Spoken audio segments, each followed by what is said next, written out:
Welcome to Sweet Life Beat Life. We hope this video helps.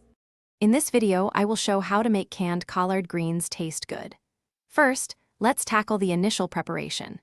It's super important to drain and thoroughly rinse your canned collard greens under cold, running water.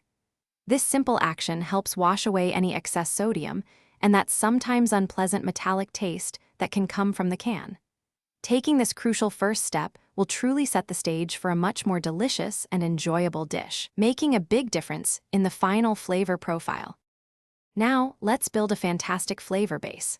Start by rendering about 4 ounces of diced bacon or a small smoked ham hock in a large pot over medium heat until crispy. Remove the bacon or ham hock, leaving about 2 tablespoons of drippings. Then, sauté 1/2 cup of finely chopped onion and 2 cloves of minced garlic in the drippings until fragrant, which usually takes about 3 to 4 minutes. This aromatic foundation is key to transforming your greens. Next, it's time to season and simmer your greens to perfection. Add the thoroughly rinsed collard greens to the pot with the sautéed aromatics. Pour in about 2 cups of low-sodium chicken broth and 1 tablespoon of apple cider vinegar. Season with 1 teaspoon of sugar, 1/2 teaspoon of black pepper, and a pinch of red pepper flakes for a little kick.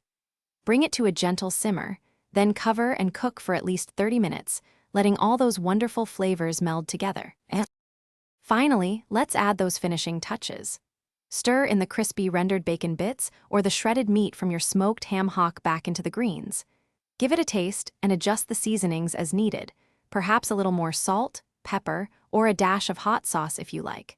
Your once plain canned collard greens are now transformed into a delicious, flavorful side dish. Serve them warm and enjoy your culinary creation. Thanks for watching. Consider subscribing if we helped you.